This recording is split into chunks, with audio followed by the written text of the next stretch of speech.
Leave everything and get out of this house. I'm taking it, furniture and all. I couldn't believe my ears when I heard this from my sister-in-law.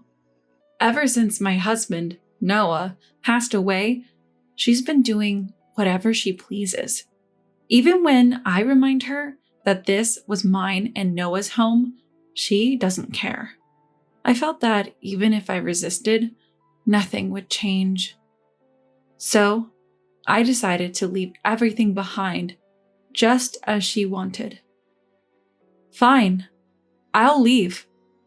My name is Isabella. Noah was a young CEO who took over his father's company. It's a major corporation that everyone knows, with a vast number of employees. I became his secretary right when he became CEO, and we got to know each other closely. During tough times, we supported each other, and as days went by, we fell in love and started dating. Everyone at the company knew about our relationship, and since we were both successful, we were admired. 2 years later, we got married. When he proposed, it was the happiest moment of my life, and our relationship remained strong after marriage. Later, I quit my job as a secretary to support Noah full-time at home. We've been married for almost 10 years now. We're planning a trip for our upcoming anniversary. Every day with Noah is a joy. However, there was one problem. I have an older brother named Liam. Our dad works as a driver and our mom is too frail to work. After high school, Liam got a job without going to college and moved out. I went to college with money I saved from part-time jobs, and later got a job as a secretary at Noah's company. The pay was great, and I mostly saved or sent money home. Liam, knowing this, often asked me for money. Some of the money I sent to our parents also ended up with him. Liam had a temper, and to avoid confrontations, I never said anything. I wished my parents wouldn't give him money, but they probably found it easier to appease him. Growing up, Liam often took things from me. Now, he works a blue-collar job and, according to our parents, is heavily into gambling. From horse racing to slot machines and lotteries, he seems to be into everything.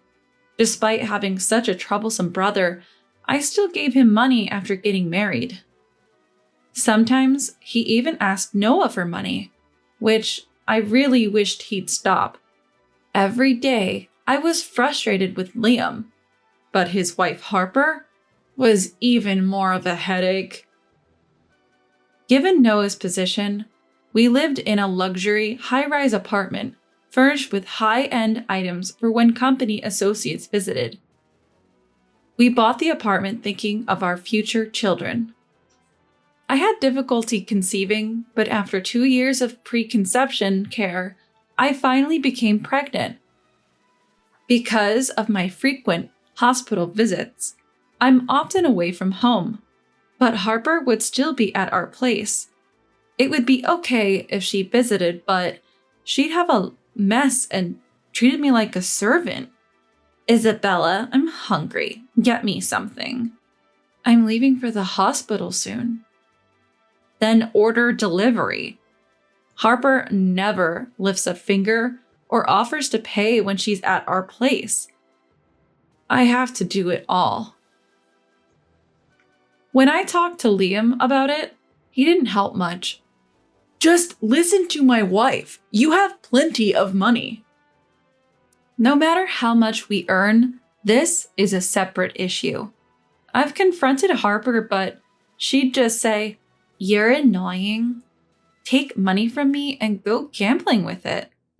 It's been a year since Liam married her. For over 6 months, I've been feeling overwhelmed by their behavior.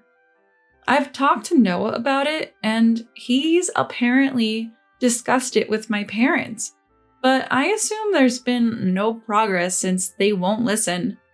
Every day I thought about how I needed to resolve this before our baby arrives. Sure, everyone dreams of a luxurious life, but no matter how much money you have, you shouldn't misuse it. I wished every day that they'd at least stop gambling with other people's money. The daily stress, combined with pregnancy, made my morning sickness severe. Because of this, I sometimes escaped home to help with Noah's company work. I could only do seated tasks like paperwork, but it eased my mind. I never imagined that things with Harper and Liam would get worse. On our anniversary, Noah and I had plans to dine at a fancy restaurant with a city view. I prepared early. From tomorrow, we planned a 3-day, 2-night stay at a distant luxury hotel. I was excited, even buying new clothes and getting my hair done. I wanted to always be the wife Noah found beautiful, even at 35. As usual, Harper tagged along, getting pampered on my dime, but I didn't mind. I checked our preparations for tomorrow, ensuring we didn't forget anything. Though it was a lot to manage, I was excited about the hotel. Time passed, but Noah didn't return, and there was no message. Maybe he's held up at work. I waited for his call, but nothing came. Just as I was about to call his office, my phone rang. It was an unknown number. Answering, I heard, "Is this Mrs. Noah? Please come to the hospital immediately." The call was from a hospital. If they mentioned Noah's name, something must have happened to him.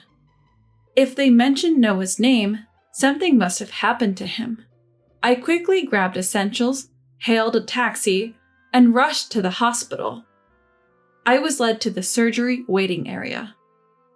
When I arrived, the nurse called me into the examination room, and I listened to the story.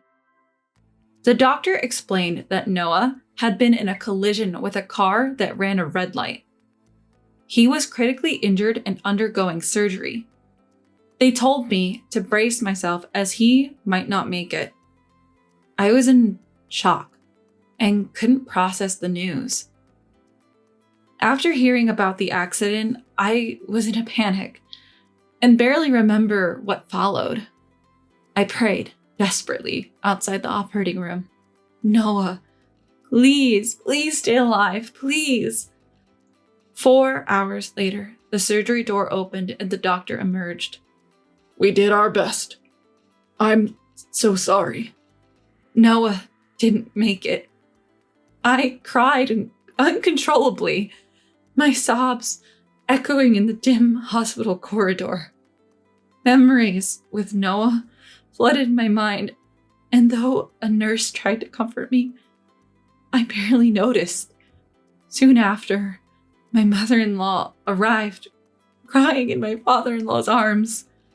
Then, a male doctor approached with a bouquet. "Are you his wife?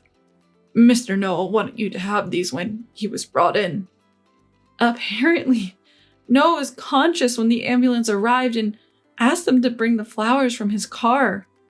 He insisted they be given to his wife before losing consciousness.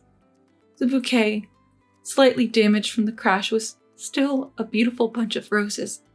Tucked within was a note. "Isabella, thank you for being by my side for 10 years. I'm always grateful. Please take care from now on." Reading the letter, I hugged it close and I cried even more. That night, my mother-in-law stayed by my side, but my heart was still shattered. The first night without Noah was unbearable, and I couldn't sleep a wink. The next morning, I felt no better, but my mother-in-law reminded me of my pregnancy. So I tried to rest a bit. When I woke up, I felt a kick from the baby inside me, bringing me back to reality. This child is mine and Noah's, and it's about to be born. It's as if the baby kicked to tell me to pull myself together. So I whispered a promise to Noah that I'd protect our child and live strongly. I washed my face with cold water and tried to fix my tear-streaked face. A few days later, after discussions with the family, we held Noah's funeral.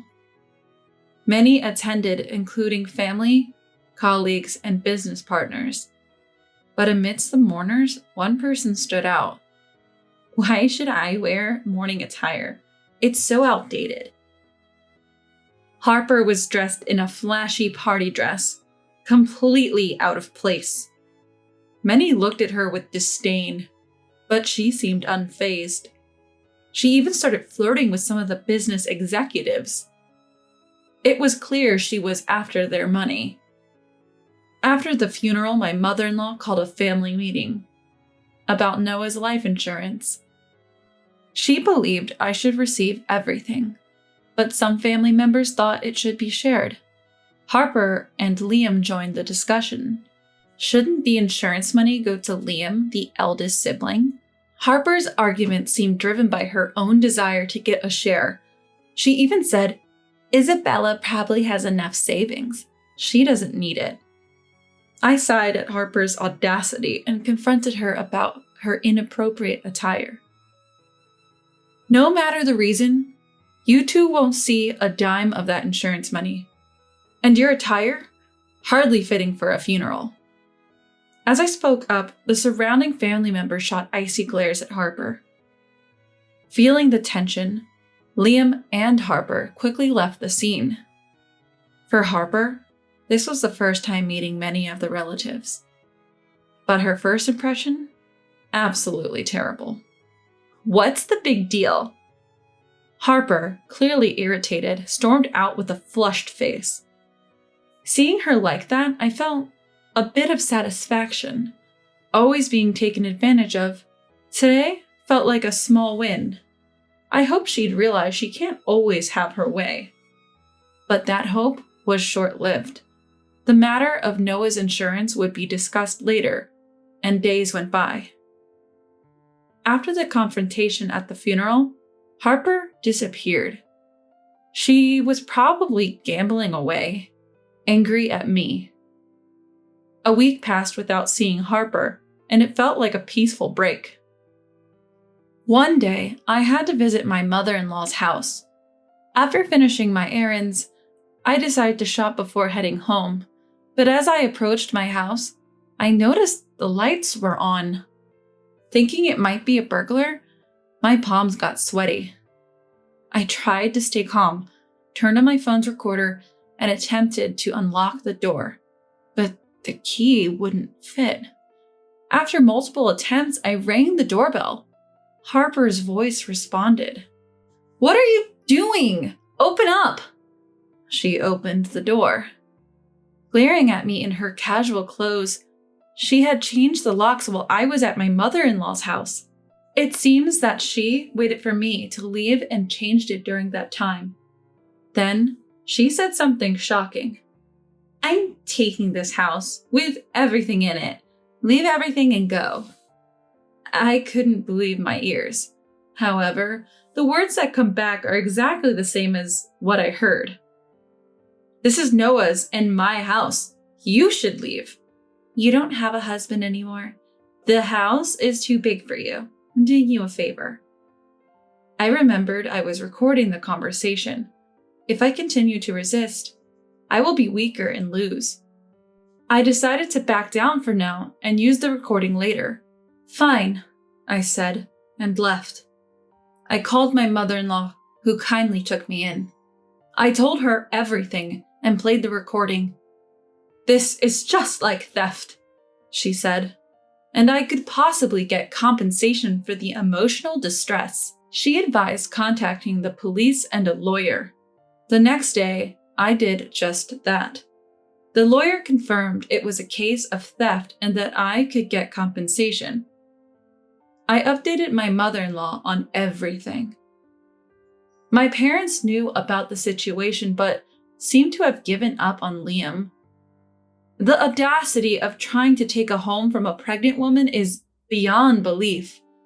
I wrapped my arms around my mother-in-law who was embracing me, holding her tightly. After a moment, she pulled away, looking deeply into my eyes. Speaking of the insurance money, I really wanted you to have it, Isabella. Noah wanted that too. With that, she handed me an envelope. Inside was a letter. A quick glance, and I recognized Noah's handwriting, tears forming in my eyes. The letter was his will, written in case anything ever happened to him.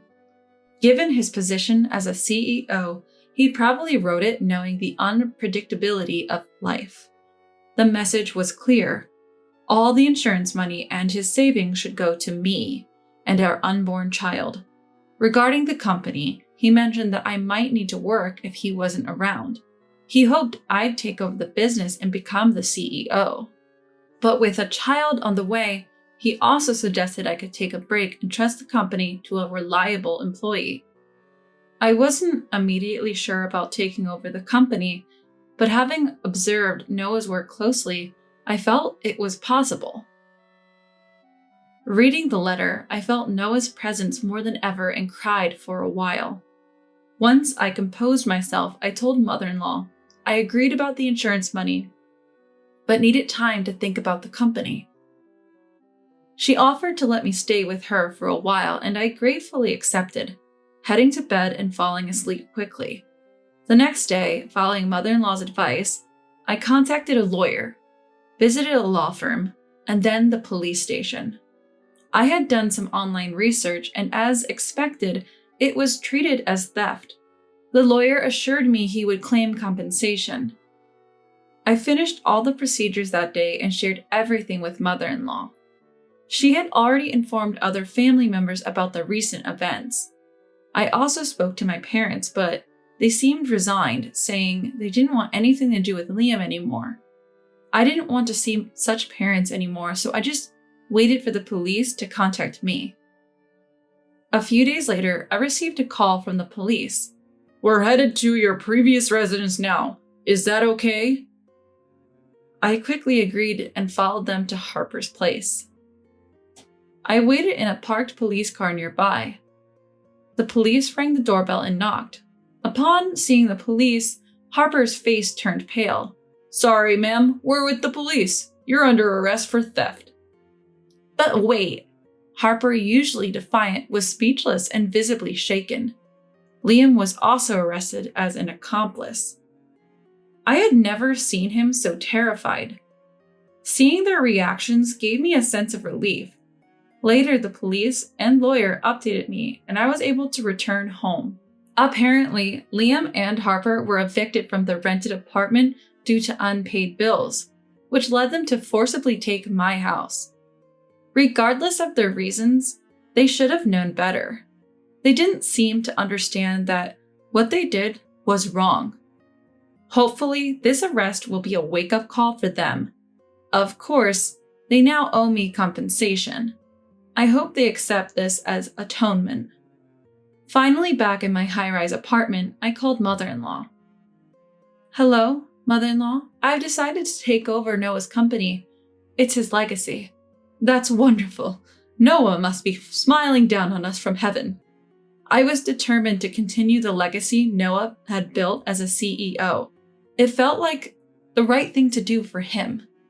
With a renewed sense of purpose, I realized I had forgotten something. I approached a photo of Noah and whispered, "I'm home," with a smile.